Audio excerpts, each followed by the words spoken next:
Friends आज આપણે જીટીયુના ડિપ્લોમા ઇલેક્ટ્રિકલ એન્જિનિયરિંગમાં આવતા ડિજિટલ ઇલેક્ટ્રોનિક્સ સબ્જેક્ટનો ટોપિક મેમરી વિશે વાત કરશું.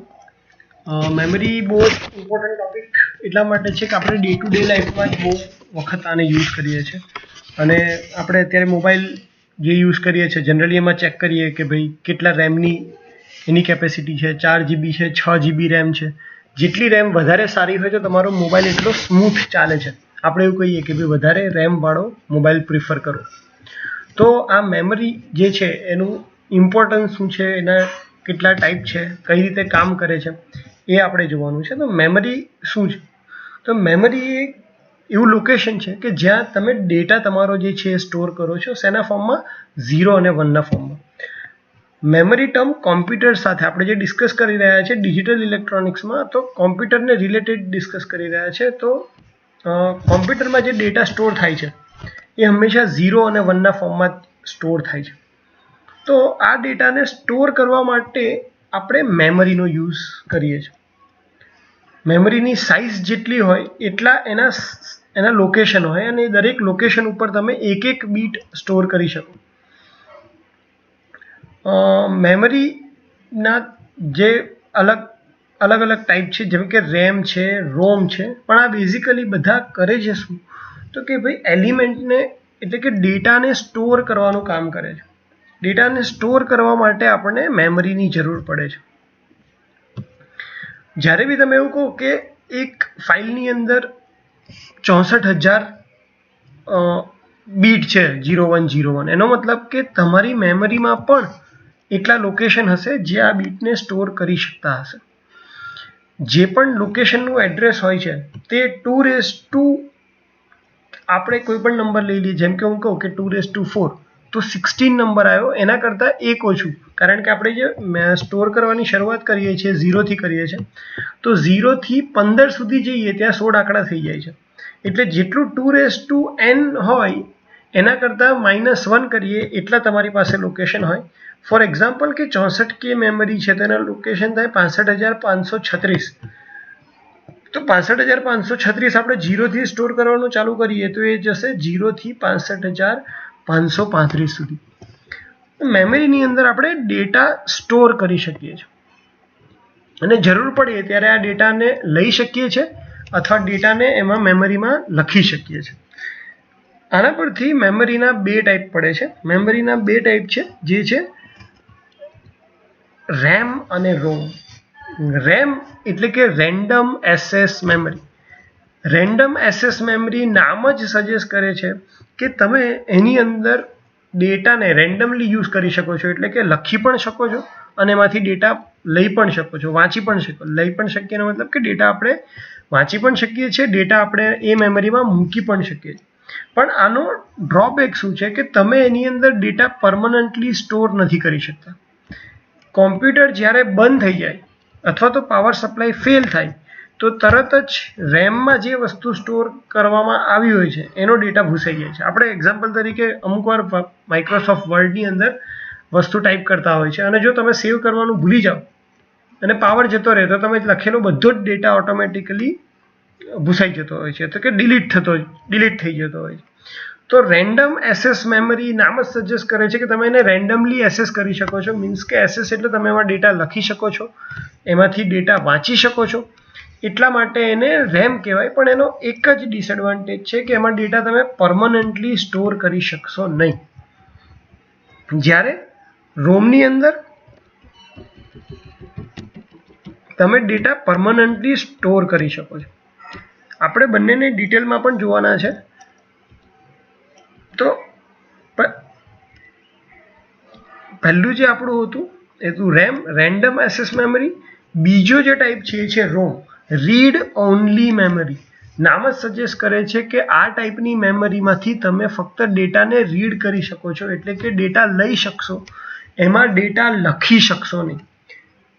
આ રોમમાં કયો ડેટા આપણે સ્ટોર કરીએ છીએ? જનરલી કોમ્પ્યુટરને સ્ટાર્ટિંગ થવાનો જે પ્રોગ્રામ હોય એને તમારે પરમનન્ટ આ મેમરીમાં રાખવો પડે કે દરેક વખતે કોમ્પ્યુટર સ્ટાર્ટ કરો તો દરેક વખતે એની જાતે જ ઓપરેટિંગ સિસ્ટમ કોમ્પ્યુટરમાં લોડ થવી જોઈએ.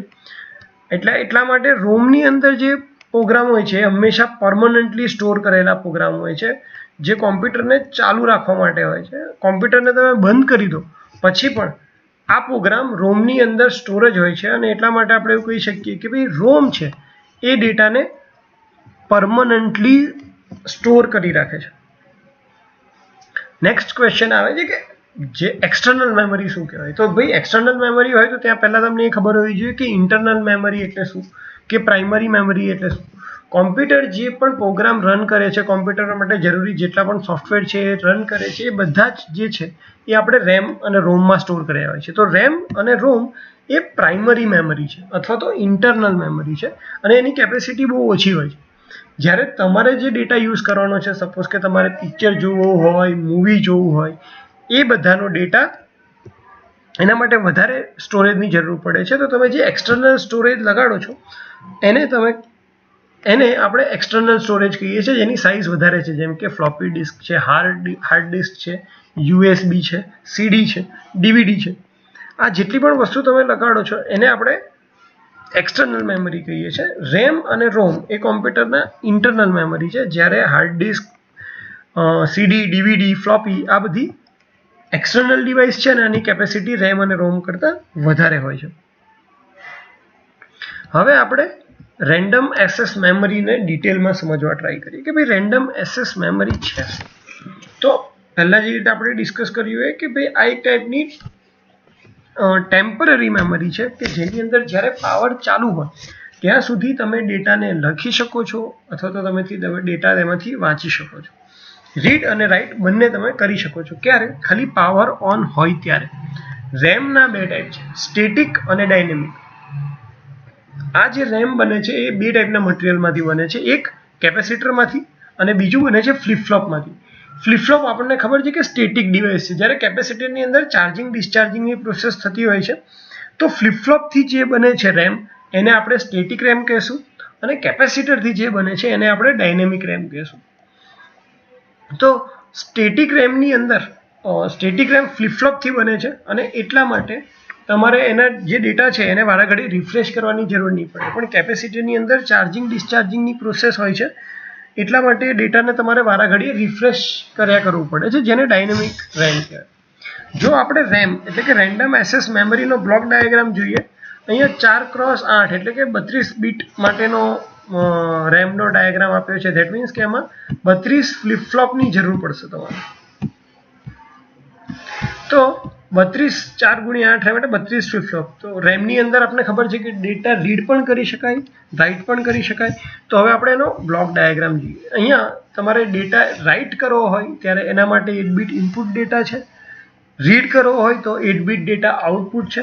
રીડ અને રાઇટ પહેલાં તમારે રેમને કહેવું પડશે કે મારે ડેટા રીડ કરવો છે કે રાઇટ કરવો છે, તો એના માટેના બાયડાયરેક્શનલ સિગ્નલ છે.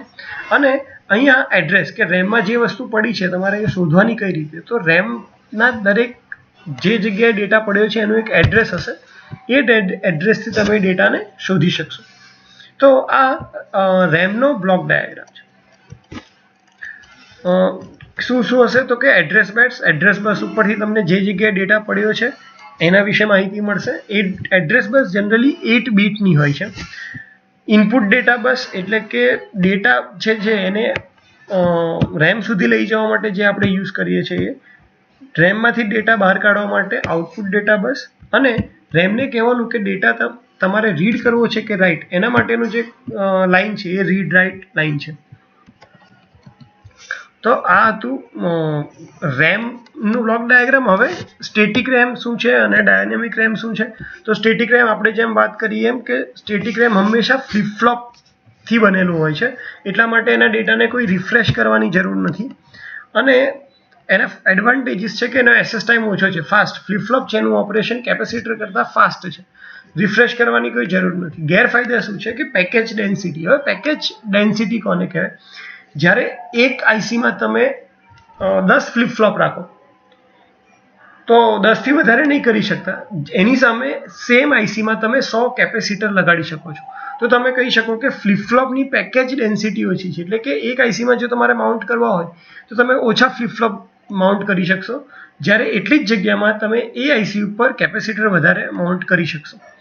ફ્લિપ ફ્લોપની પ્રાઇસ વધારે છે અને પાવર પણ વધારે કન્ઝ્યુમ કરે છે. આ એના ડિસએડવાન્ટેજ. ડાયનેમિક રેમ મેં પહેલાં જ કીધું એમ ડાયનેમિક રેમ એ કેપેસિટરની બનેલી છે, એટલે ડેટાને તમારે ટાઈમ ટુ ટાઈમ રિફ્રેશ કરતો રહેવું પડે છે.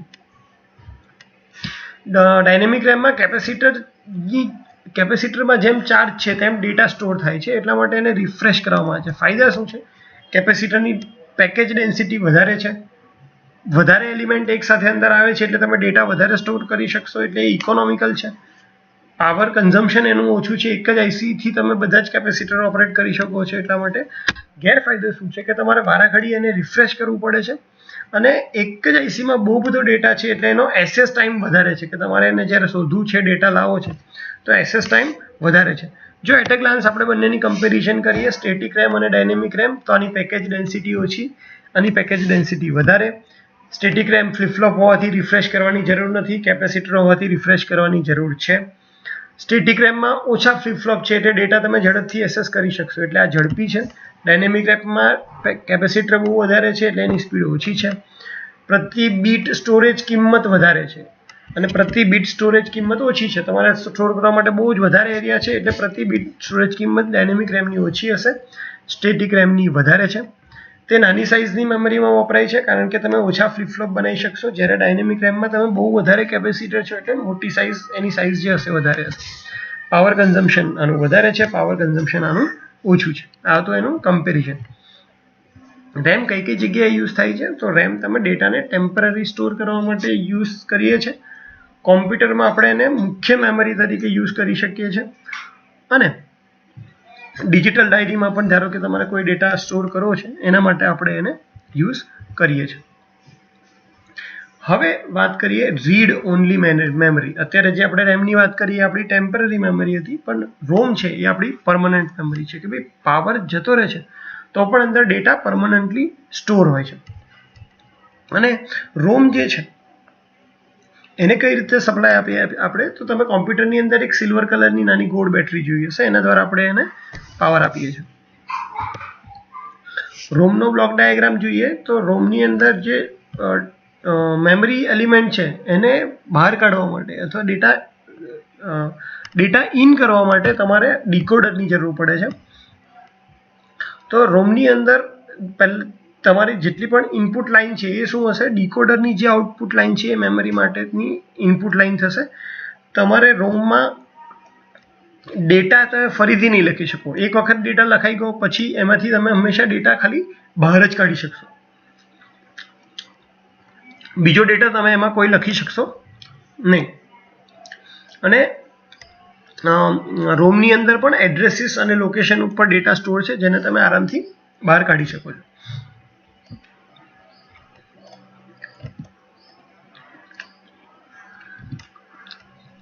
હવે ટાઈપ્સ ઓફ રોમ જોઈએ તો રોમના ટોટલી 4 ટાઈપ છે. માસ્ક રોમ એટલે કે એક જ ટાઈપના ડેટા તમારે, એટલે કે જેમ કે કેસેટ છે તો કોઈ પણ એક મૂવી માટેના જે સોંગ્સ છે એની કેસેટ તમારે હજારોની સંખ્યામાં, તો સીડી બનાવવાની છે તો હજારોની સંખ્યામાં બનાવવાની છે. તો આવા ટાઈપની જે મેમરી છે કે જેમાં તમારે એક જ ટાઈપનો ડેટા વારંવાર બહુ જ વધારે ટાઈપમાં લખવાનો હોય, તો એની અંદર તમે એને માસ્કડ રોમ કહી શકો છો, કે જેની અંદર ડેટાને માસ્કિંગ એટલે કે કોઈ પર્ટિક્યુલર ફોર્મમાં કન્વર્ટ કરી અને પછી આપણે એને રેકોર્ડ કરી શકીએ છીએ. આ ડેટાને પાછળથી આપણે બદલી નથી શકતા, અને માસ્ક પ્રોસેસ છે એ બહુ મોંઘી પ્રોસેસ છે. જ્યારે બહુ લાર્જ વધારે ક્વોન્ટિટીમાં તમારે પ્રોડક્શન કરવાનું હોય ત્યારે જ આપણે આ ટાઈપની રોમનો યુઝ કરીએ છીએ.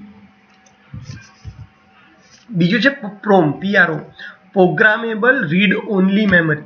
જે પ્રોમ છે પ્રોગ્રામેબલ રીડ ઓનલી મેમરી. સ્ટાર્ટિંગમાં બ્લેન્ક છે, પછી તમે યુઝર સ્પેશિયલ ડિવાઇસની મદદથી એની જે આઈસી છે એટલે પ્રોમ છે એના ઉપર ડેટા પ્રોગ્રામ લખે છે. એક વખત ડેટા લખી દીધો પછી એની અંદર ચેન્જ કરી શકાતા નથી, એટલે કે જો પણ તમારે કોઈ પ્રોગ્રામ કે ઇન્સ્ટ્રક્શન લખવામાં ભૂલ થઈ તો એ ચીપ આખી બગડી જાય છે. નેક્સ્ટ ટાઈપ છે ઇરેઝેબલ પ્રોગ્રામેબલ રોમ, એટલે કે તમે આ જે ટાઈપની પ્રોમ જે છે રોમ છે, આ રોમને તમે અલ્ટ્રાવાયોલેટ કિરણ, અલ્ટ્રાવાયોલેટ સિગ્નલ્સ છે એની મદદથી તમે પ્રોગ્રામને ડિલીટ પણ કરી શકો છો અને નવો પ્રોગ્રામ ફરીથી અંદર લખી શકો છો. આની અંદર પણ તમે જ્યારે EEPROM યુઝમાં હોય એટલે કે એને સપ્લાય આપેલો હોય ત્યારે જ એમાંથી ડેટા લખી અથવા વાંચી શકશો, નોર્મલ કન્ડિશનમાં નહીં વાંચી શકો. અને જે લાસ્ટ ટાઈપ છે એ છે ઇલેક્ટ્રિકલી ઇરેઝેબલ, એટલે કે આ ટાઈપની રોમને તમે ઇલેક્ટ્રિકલ સિગ્નલની મદદથી ડેટાને એકવાર લખાઈ ગયો પછી એને ભૂસી બી શકો છો અને ફરીથી લખી શકો છો. રોમ કઈ જગ્યાએ યુઝ થાય છે? તો રોમ ડેટાને પરમનન્ટ સ્ટોર કરવા માટે યુઝ થાય છે, ટેલિકાસ્ટિંગમાં યુઝ થાય છે, કેલ્ક્યુલેટર, કોમ્પ્યુટર, ડિજિટલ ઇન્સ્ટ્રુમેન્ટેશન અને એડવર્ટાઇઝિંગ જે ડિસ્પ્લે છે કે એની અંદર એક વખત તમારે એડવર્ટાઇઝમેન્ટ નાખી દીધી પછી એની એ જ એડવર્ટાઇઝમેન્ટ રિપીટેડલી આવ્યા કરશે, એમાં કોઈ ચેન્જ નથી કરી શકતા.